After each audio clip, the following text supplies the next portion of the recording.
New Thought Media Network. We are a global broadcast network of positive music, media, and entertainment, inspiring humanity's evolution along the journey of enlightenment and creating a world of love, peace, empowerment, and prosperity for all. New Thought Media Network. Positively inspiring.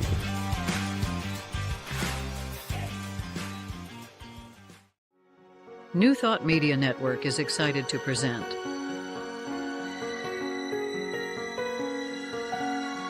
Divine Science Everywhere, Fridays at 2 p.m. Mountain Time and 4 p.m. Eastern. Come explore a modern experience of divine science with Reverend Joy Fletcher, Reverend Jeff Radcliff, and Bishop Durrell Watkins. Join us as we open our eyes to divine science everywhere we look. Fridays on New Thought Media Network. Welcome to Divine Science Everywhere on New Thought Media Network. We're so happy that you're joining us, and Happy New Year, by the way.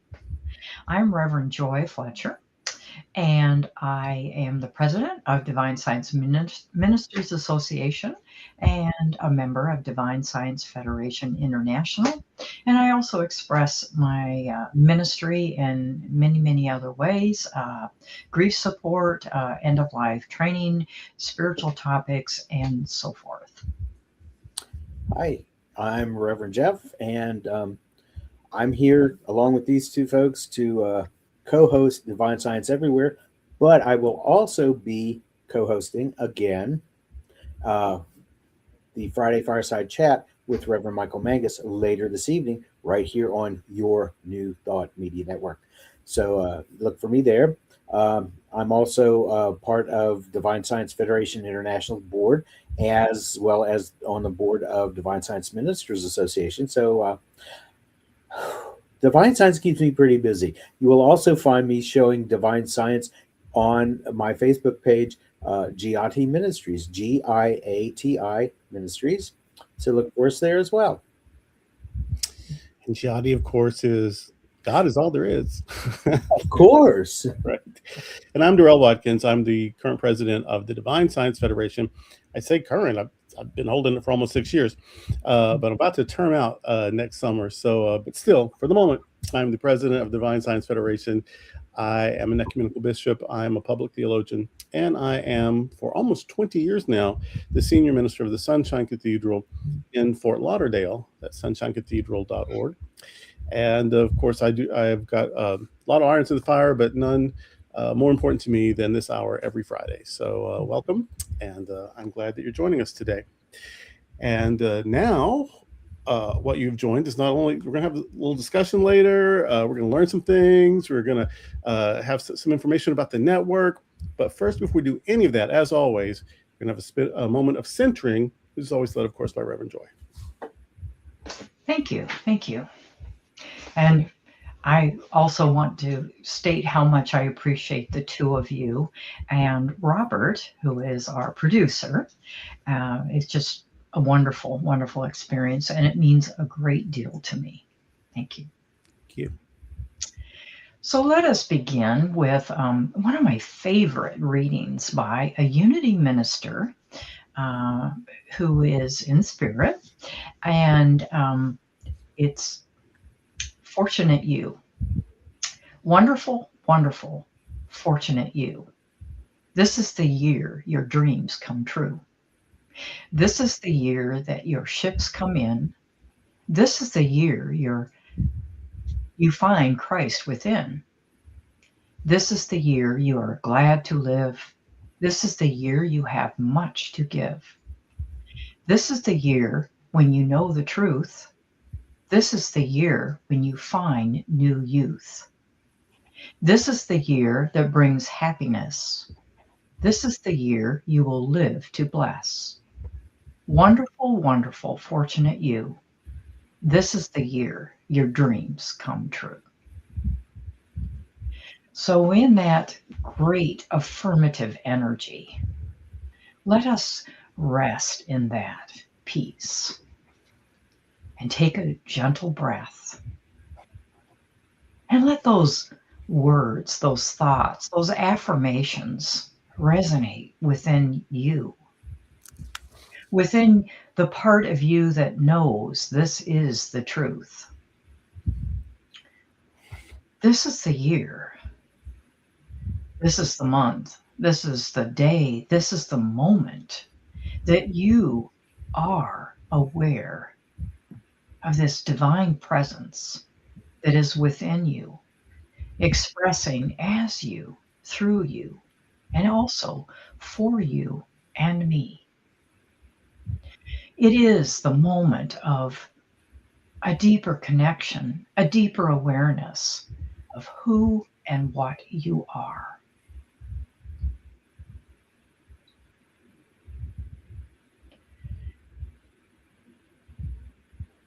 So, this is a wonderful time, not because everything has been easy this past year, or maybe even up until this moment.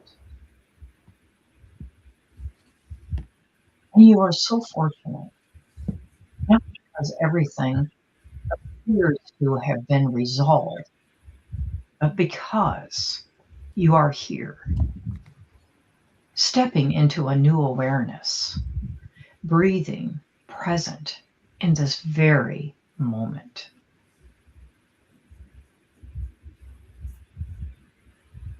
So allow your shoulders to soften.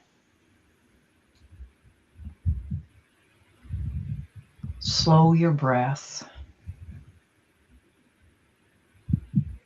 and focus on the present.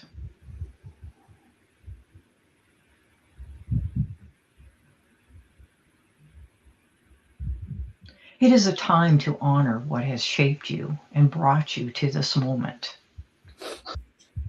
without carrying or being burdened by what no longer serves you. There's a spark, in fact, a fire deep within you that is beckoning you to expand and express it.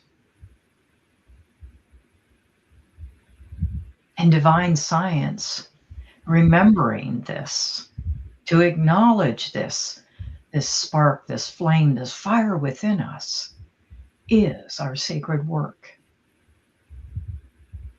It's not about striving or fixing, but rather about recognition of our at one-ment, recognition that we are always in the presence of divine science. It is everywhere, in front of us, behind us, to the left of us, to the right of us, above us, below us, through our feet. It is here and it is everywhere, expressing through you, as you.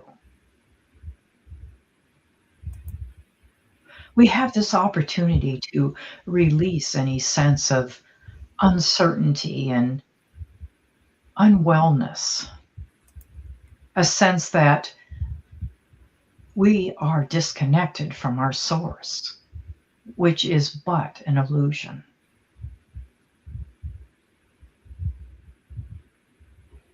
So it's an opportunity to heal that sense, that illusion of separation. Charles Fillmore used to say, all prayers are for healing. Now, we're not just talking about bodily healing, but healing from the sense of separation, a sense of regret or guilt or unforgiveness or striving, but rather acceptance that everything is perfect as it is. because you are here right now in this moment. This moment is perfect. As you deepen your awareness of this, you experience wholeness in mind, body, and experiences. And you no longer are fooled by the illusion of appearances, but rather you know and you rest in the awareness that all is perfect as it is. All is whole. Everything has happened and is occurring for a higher purpose. And that purpose is recognition of our at one-ment with what we may call God, the divine, the beloved, absolute good. It's not about striving or struggling, but rather to rest in this peace, in this awareness, in this source.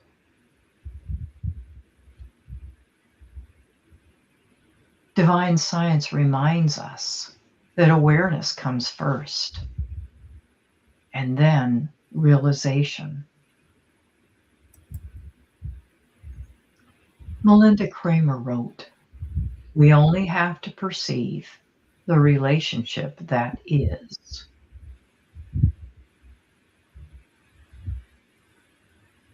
So right now in this moment, I invite you to walk in the presence, in the awareness of the presence of this divine science everywhere. And as you shall know the truth, that truth shall make you free.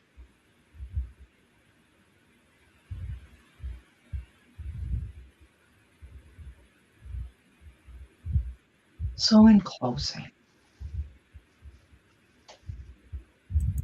let us think and give thanks about honoring what has shaped us and what no longer serves us, the willingness to let go and release, and to welcome this new year, this moment, with wonderful expectation and excitement and hope and trust. So thank you. Thank you, omnipresence. Thank you, God. Thank you, divine, that this is the truth, and so it is. So it is. Amen. Well, thank you, Reverend Joy, for that. Before we move on with our discussion and some breaks, I just want to tell you about a few people. Not so many this week. Sometimes I have 4 or 5. I only have 3 that I want to tell you about today. And the first one is a mystic. You may not have heard of him. His name was Takashi Nagai. He was born in 1908. He died in 1951. And what is notable about Takashi Nagai is that he witnessed the atomic blast over his city in World War II. His wife's charred remains were found in the Catholic cathedral, rosary clasped in her hands. He was a physician, and he worked tirelessly for the survivors. When the radiation left him an invalid, he became a contemplative, devoting himself to a life of prayer. So he was a traditional Christian Roman Catholic, but a person of faith, a spiritual person, and all of these labels we put on things, they're just sort of for our benefit. None of it matters because it's all divine, it's all truth, it's all, only what is real, and so we can call it by anything we want. But that his faith, his commitment, his compassion got him through that really terrible time, and where his fellow people were just decimated. He lost his wife. He even lost his own health in time. But as long as he had health, he spent it helping other people. And then when he couldn't do a lot physically, he devoted himself to prayer, believing that that is also a thing, that it's not doing nothing, it's doing something. And so it's a really good example of how your attitude can turn a what so into a so what. Not to make light of the experience or the difficulties, but we always are at choice about how we respond to anything, no matter how terrible the experience may be. It doesn't have to define us, and it doesn't get to have the last word. We have that power always. And so I think Takashi Nagai is a great example of that. That's Takashi and then Nagai. The next people I want to tell you about is the Magi. There, of course, the Epiphany is January the 6th. The 12 days of Christmas are December 25th through January 5th. And then the 6th is the Feast of the Epiphany. And that's when we recall the story of the Magi coming from the East, probably Persia. Some people think India, but I think really probably Persia. Zoroastrian priests, they weren't kings. And how they would have come and using their astrological gifts to know, oh, something amazing has happened. A really special person has been born. Let's follow these signs until we find it.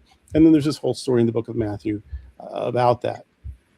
I don't know that happened, but it's a great story, and it's metaphysically true in any case, that there are signs that lead us, that guide us, that we can travel great distances spiritually. We don't have to leave our hometown even to travel great distances and discover new and amazing things. They went back home another way, the scripture says. And so we don't have to go back the same way we came. We can keep moving and keep discovering new things, doing new things, helping new people.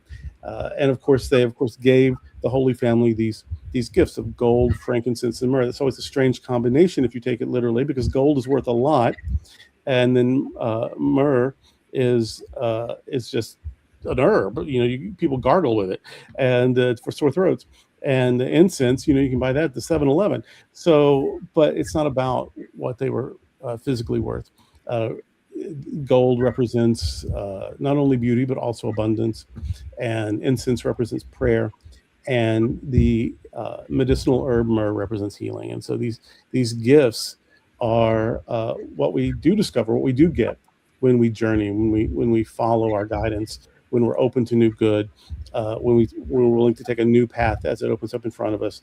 Abundance and healing and deeper experiences of prayer are always available to us. On a side note, this isn't from the New Thought tradition. It's just a sort of scholarly side note. Some Protestant theologians suggest that the Magi, if they were real, are the sort of people they were based on if they weren't, but the Magi might have been eunuchs, a sexual minority that would have included what today would be known as gay, queer, or transgender people. And queer theologian Virginia Ramey Malincott, author of Omnigender, surmised, "My guess is that the Magi were people who today would be termed trans women." And then finally today, and this is so divine science, is Althea Brooks Small. Her life was from 1848 to 1906, which is of course the same year that Melinda Kramer made her transition. She's the sister. She's less known of the three Nona Brooks sisters. She's the least known, I think, or the least thought of. But she nevertheless was the sister of Nona Brooks and Fanny Brooks James. She encouraged Nona in her early leadership of divine science, and her husband was a business partner of Charles Fillmore before Charles and Myrtle founded Silent Unity. So from the beginning, there's sort of this marriage or cousins or working relationship with a divine science and unity. And I think that has continued all these years. So those are the luminaries I have for you today. Takashi Nagai, the Magi, and Althea Brooks Small. We'll have more next week, of course. But before we go on with our conversation, let's take a quick break. We are Divine Science Everywhere, and this is the New Thought Media Network. New Thought Media Network. We are a global broadcast network of positive music, media, and entertainment, inspiring humanity's evolution along the journey of enlightenment and creating a world of love, peace, empowerment, and prosperity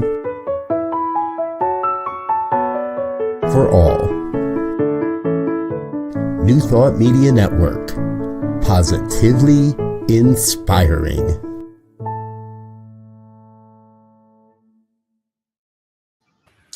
Well, welcome back. And the new year.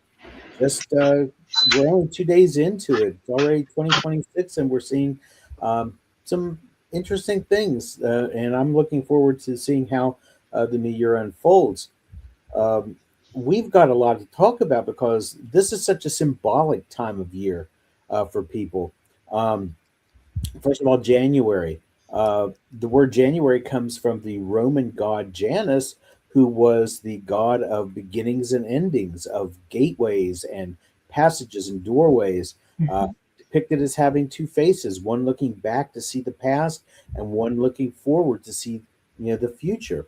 And so here we stand on the very beginning of a new year, and all that it symbolizes, including all the things that people think about starting over again.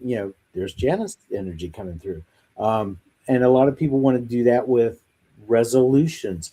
I spoke just the other day, delivered the end of year message at Center for Spiritual Living Midtown in Atlanta, and we talked about that, talking about the difference between what people think of with resolutions and what actually happens, because a lot of people make resolutions, and they've done studies. It's actually been documented that people who make resolutions, if they keep them past 2 weeks, they're doing some good stuff, because most people kind of tend to fall by the wayside.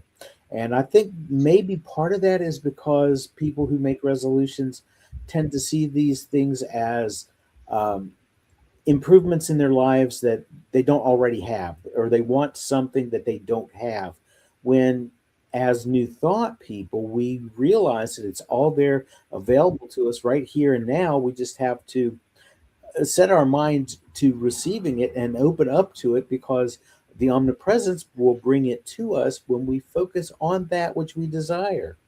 So I think by putting these things out there as quote unquote resolutions, intentions, however you want to say it, as a future thing, or maybe something that is coming to them from outside rather than from within, is what causes people to fail.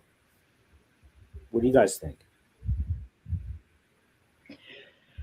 Well, maybe behind that is your intention. Why are you making those resolutions? Is it because of the assumption that someone else wants you to do that, or that it's going to look good, or whatever? So if you're making those goals for someone else, or for the expectation or the praise or kudos from other people, then that may not be very long lasting. And also, in truth, there isn't anything too big. And yet, as physical beings, we live in a three-dimensional world, and maybe some of the goals that we make are, they seem to be unattainable. So I'll rest with that, and then we'll continue.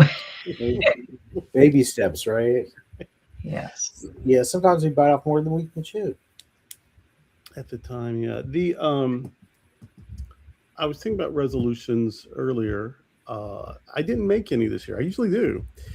And Robert and I have a ritual we've had for several years where we save all the corks from all the wine bottles throughout the year. It's a rather impressive amount by December 31st. And then we have our own sort of burning bowl ritual where we, the fire out in the backyard in the fire pit, and we toss those corks into the fire. Sometimes releasing whatever we don't want, sometimes making a wish for what we do want. And we didn't do it this year. I don't know what to do. We have all these corks. But time is an illusion, so we can do it on January the 9th as well as on December 31st. So we haven't lost our chance.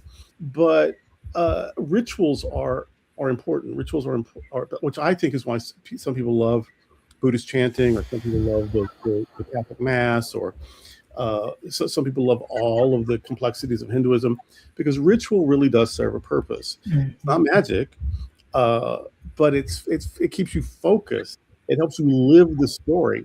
It carries you when you can't carry yourself. And so whether your ritual is a toast with champagne at midnight, or a kiss, or throwing corks in a fire, or a burning bowl ritual, making resolutions, these are rituals. And if you think of them as rituals, then that lets them have the power they're meant to have. It helps you enter into a liminal space. It helps you imagine that more things are possible than you normally let yourself imagine.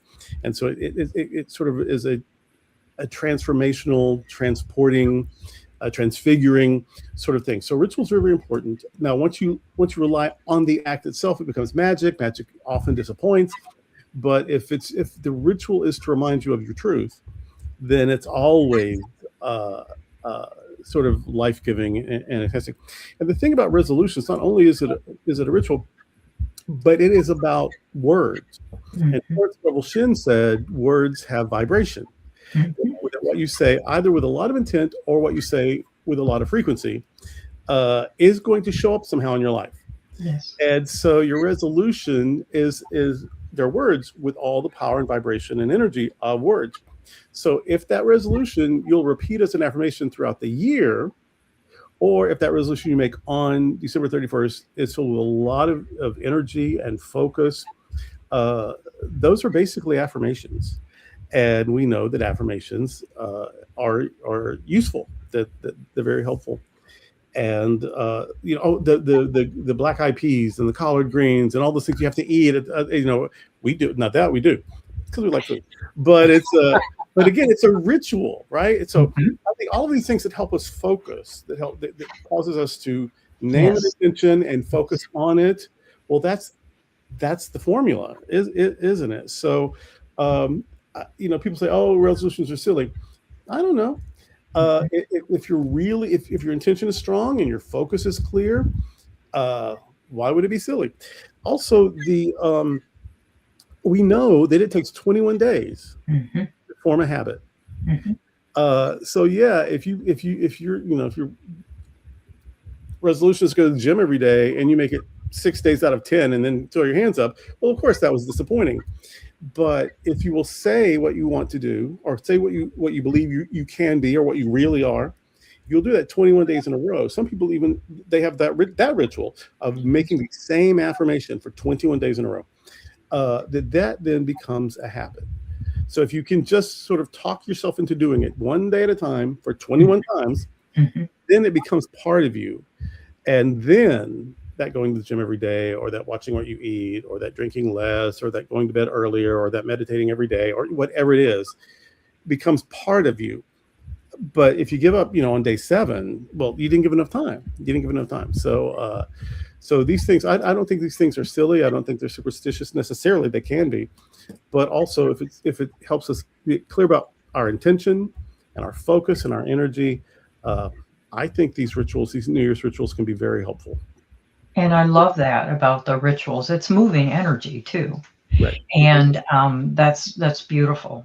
And I love ritual. Years ago, when I was a spiritual leader of Unity Church of Flint, Michigan, I heard about a program that was created by Reverend Will Bowen, and it was called Complaint Free World. Mhm. And he had the idea, the inspiration for people to wear like a rubberized bracelet on one wrist, and that they would go through a day for 21 days straight without complaining. Because, complaining is also an affirmation, a negative affirmation, really. So the goal was to be able to keep that bracelet on one wrist without moving it for 21 consecutive days. And if you slipped, and we did this as a group, and we were also encouraged to not point the finger at someone else if we noticed them slipping. It really is about an exercise about self-awareness. And I really appreciated that, the 21 days. And I didn't do it. I didn't reach the 21 days from when I started.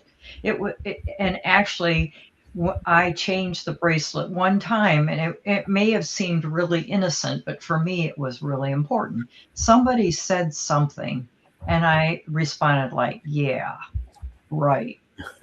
Well, I thought, let's nip that in the bud. So I moved the bracelet and I started over. And I called the local newspaper, and at that time they would publish those human interest stories. And the phone rang off the hook in the Flint area. People wanted bracelets too. So we were part of this great exercise and creating awareness in the community. And that was a very special time to me. It's a ritual too of I moving. had one of those bracelets. Pardon And me? I had one of those bracelets, and it is not an easy thing to break that habit of complaining. And of course, every time you complain, you have to switch it to the other arm, and then you switch it back again if you complain again. I even contemplated contacting Will, who's a friend of mine, just send me another damn bracelet so I can have one for each hand. That way, I don't have to keep moving them back and forth. But that was an awesome movement, and I think we need to revive that. I was just thinking that. Good idea. I really, really do. And we could think about that, about being easy on ourselves and the self-talk. Yeah. If you're thinking something negative, you can say, cancel or whatever. But if you really wanted to, you could move that bracelet or whatever. I think the bracelet probably is working, but I like that idea, Jeff. Well, probably because I had the same idea. You did it, yeah. But I tried that. I think it must have been 14, 15 years ago. This has been around for a while. Again, I haven't done it for a while, but I did it like maybe 2010, seems like. And wow. And I think it was, I don't know if my bracelet was yellow or pink or whatever, but I put it on like, oh, I really hate that color. I'm like, oh, the hell with it. I'm never going to make this. I can't get through day one. Well, mine was purple, so it was easy. Mine was green. So there you go. Let me ask you, both that you both kind of talked about, you just touched on it a little bit, but when it comes to using our resolutions as affirmations to help us to build that world that we want to see for ourselves, do you suppose the reason why so many people don't make it for very long is because of the way that they're phrasing? Because I hear people say, "I'm going to stop smoking," or "I'm going to lose weight," or something like that. But they make it has that negative connotation to it. It's kind of like, I'm thinking if maybe folks would reframe this to something more positive. I'm going to be healthier, and for me, healthy looks like being a non-smoker or being, a few pounds lighter, whatever. However you phrase it is going to help to dictate whether or not you're successful with it. I've heard the suggestion of, I am now a non-smoker. Mm-hmm. Say it like that. So reframe it. And sometimes we're too hard on ourselves, and we don't give ourselves enough grace. And so then we give up, think that we're unworthy. And every day is an opportunity, as some support groups suggest, one day at a time. Sometimes, as I say to some of my bereavement clients, sometimes it takes 1 hour at a time. 100%. Just 1 hour at a time. And it may not seem so overwhelming to move through grief or whatever your situation. And if you need to take it just 1 minute at a time, That's right. that's okay too. Yes. Because you're rebuilding yourself a minute at a time. So there's 60 times that you're doing that in an hour. And then, if you can do that, you got it made.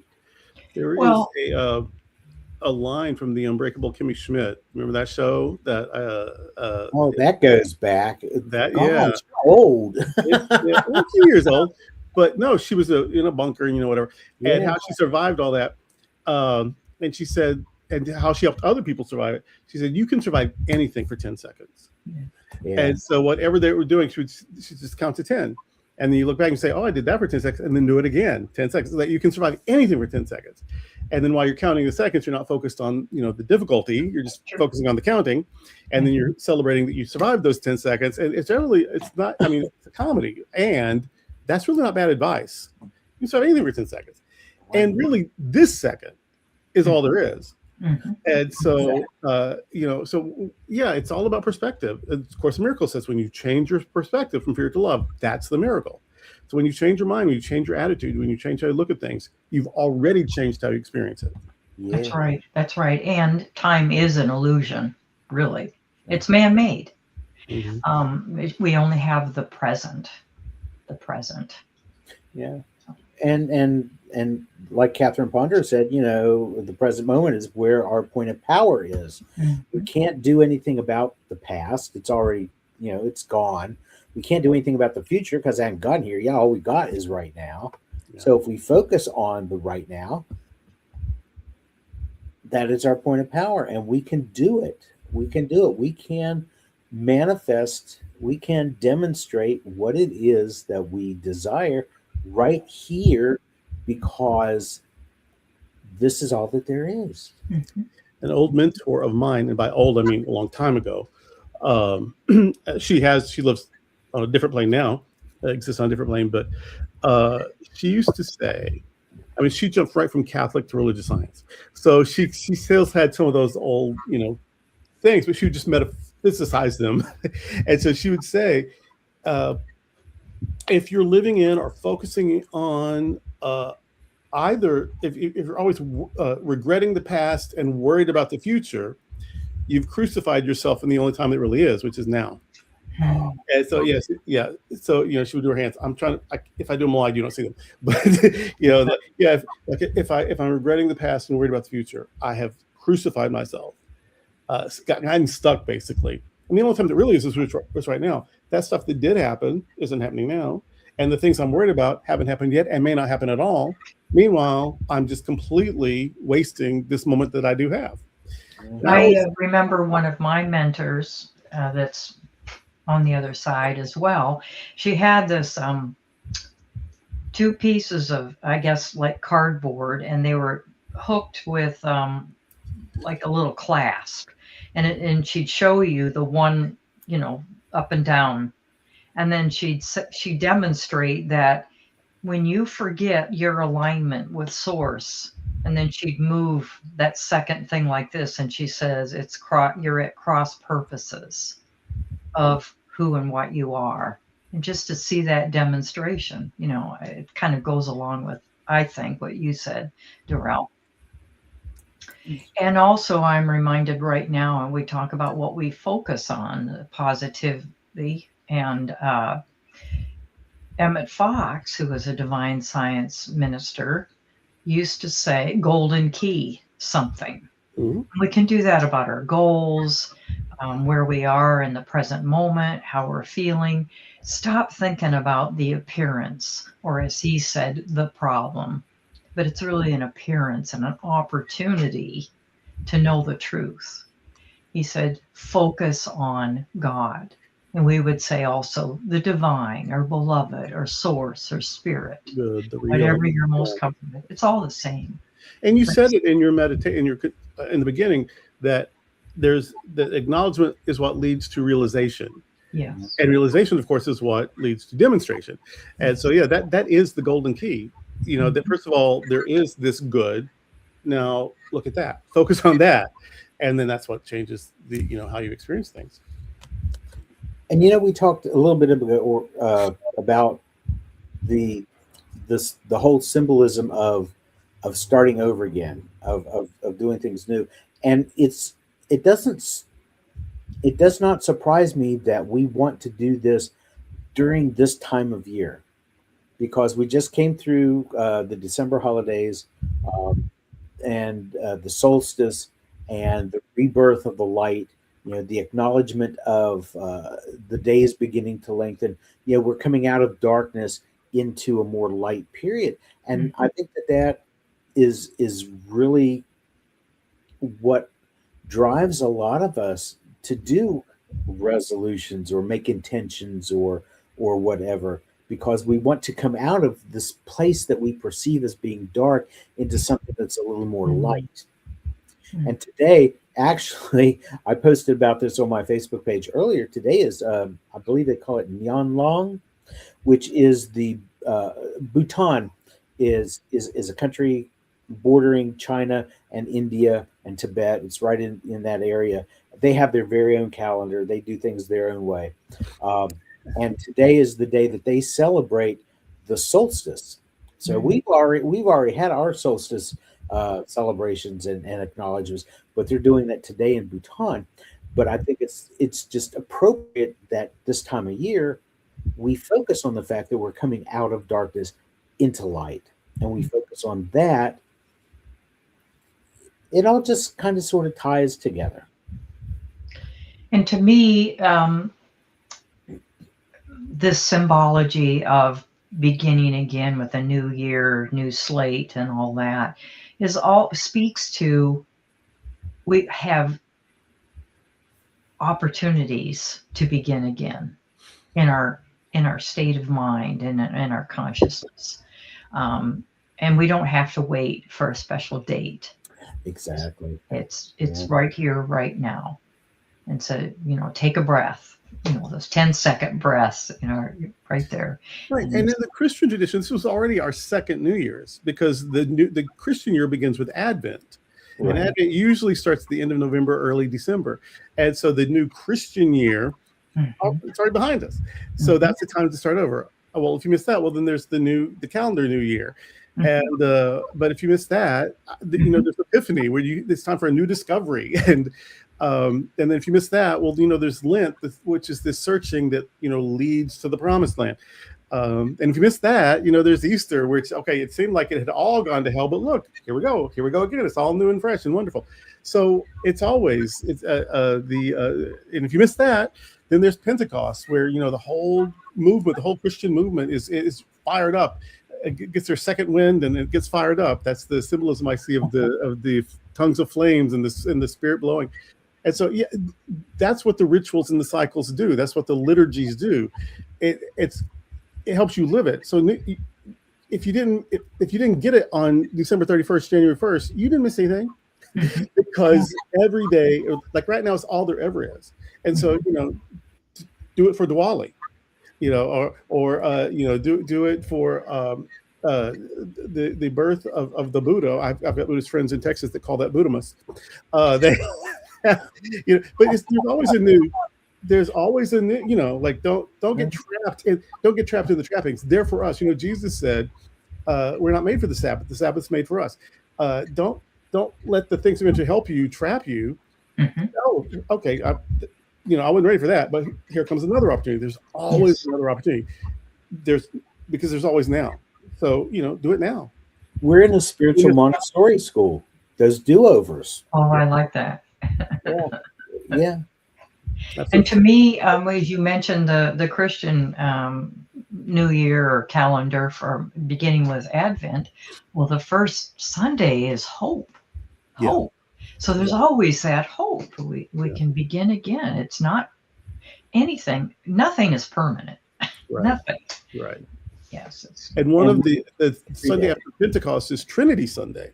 Mm-hmm. And Trinity is basically, of course, there's just one anything. I mean, it's just one, but the Trinity is sort of the dance of life, the joy of life, the dance of life.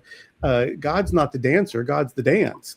And so even that's, it's like, it's just anytime, every day, it's, oh, hello, it's fall.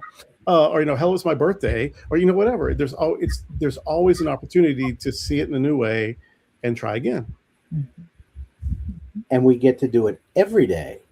You don't have to wait for January 1st. We don't have to wait for any special day. Every day we get to do it again. Every day is Christmas because every day that Christ spirit is born within us. Mm-hmm. All we have to do is let it shine. Mm-hmm. Meister Eckhart said we are all meant to be mothers of God because we're always meant to be birthing this reality, this light, this truth. Our time is, we've got a little bit of time, but it was drawing to a close. So I have this one question before I lose any opportunity to ask it. If 2025, well, it was what it was, but we did complain a lot, not just us three, but just the world, because there was a lot of things. There's this war in Ukraine, and then there was the hostages in Palestine, and then there was the retaliation against Palestine, where a lot of Palestinian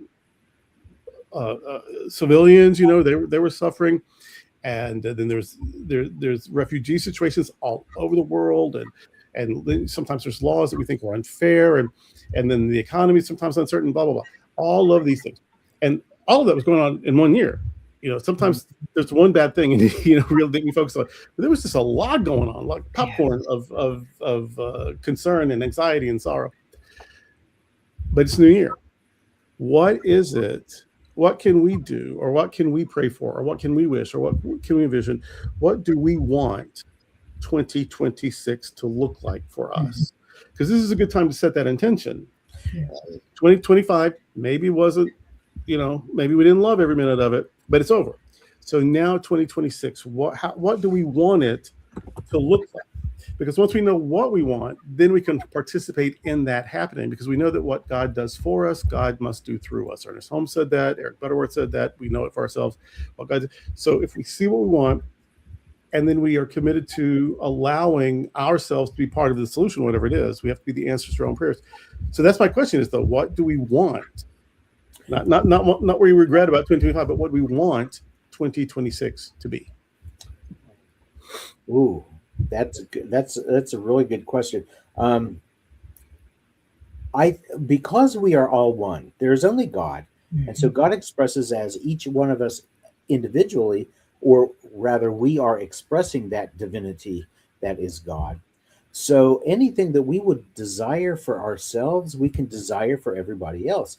And it reminds me of what Paul said in the book of Philippians. He said, if there's anything that's good or pure or praiseworthy, anything that is awesome, whatever that is, think on that.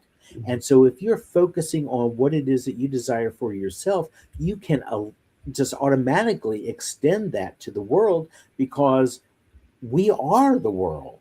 We are each other.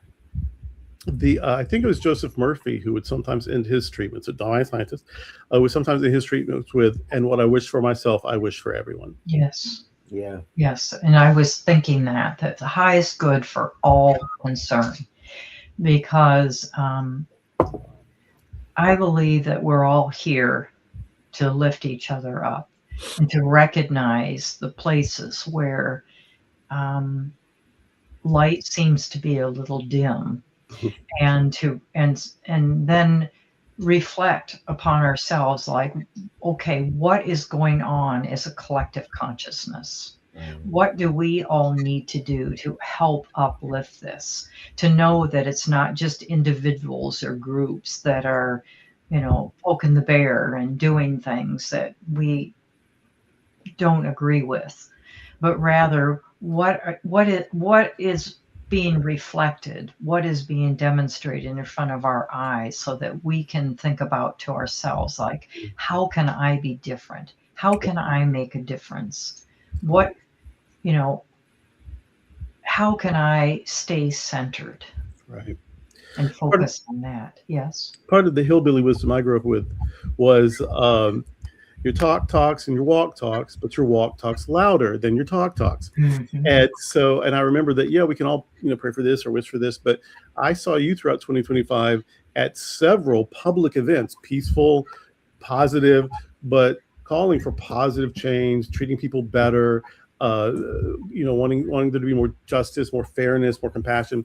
Mm-hmm. And so I'm sure you spent lots of time in the prayer chapel, as it were, but you also let your feet do some praying, and holding signs do some praying, and your presence with others, people's presence do some praying, that you were letting whatever the universe was going to do for us, do it through us. And so that's another thing that, we want to set an intention, and we want to participate in the solution.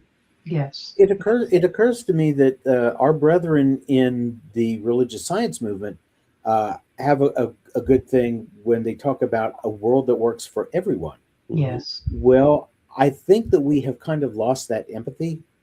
If we see things going on in the world that we wouldn't want done to us, why are we allowing it to happen to somebody else? Right. I mean, and we were taught, do unto others. Exactly.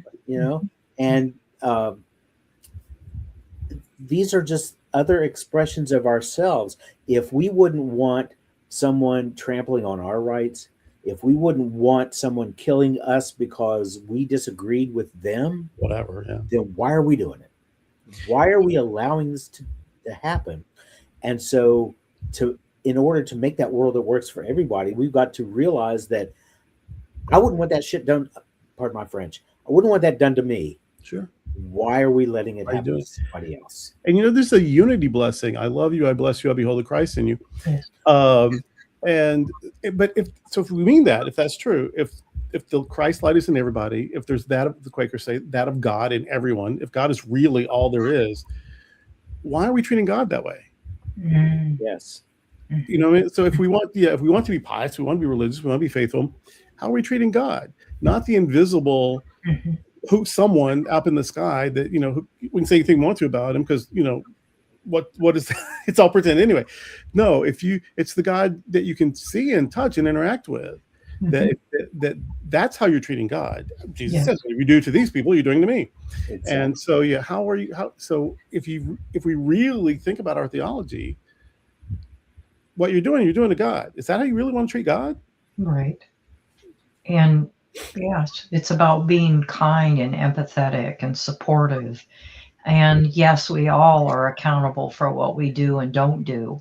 At the same time, it doesn't have to come from that sense of being punitive. Right. That's why I feel that it's not just about making laws that it doesn't happen. That's not going to work. Then you've got to have another thing to enforce it. It's about a shift in consciousness. Right. And even discipline, like discipline teaches you something. Punishment is just mean. But discipline, which may sometimes, have a lot of boundaries and limits or whatever, but discipline is meant to teach you something. At the end of it, you're meant to be better. And not just like afraid to do it again. And so, restorative justice is not vengeance. And so what we want is we want healing. We don't want vengeance. And even if discipline sounds scary, okay, throw that word out. What we want is healing. And to get that, we have to change our mindset. We have to change how we treat ourselves, how we treat others. It goes back to that golden rule. It goes back to that oneness principle. Because that's what we want, and we can't deport and punish and execute, all of our troubles away. It just adds to them. We can only love them away, love them into wholeness. I'm going to suggest that maybe we explore this as a topic on one of our shows, because the whole idea, rehabilitation, is part of the discipline process. And social justice. Exactly. We should do this. So I'm going to lay that out there for a future topic. I love that.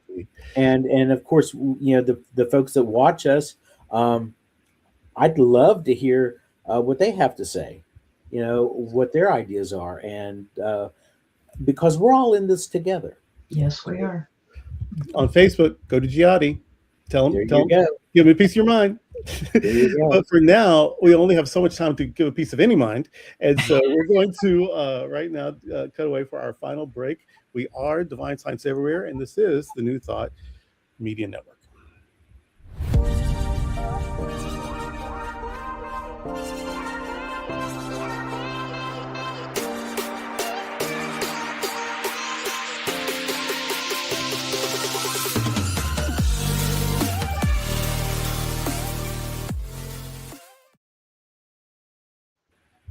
We're back. Very quickly. To Divine Science Everywhere.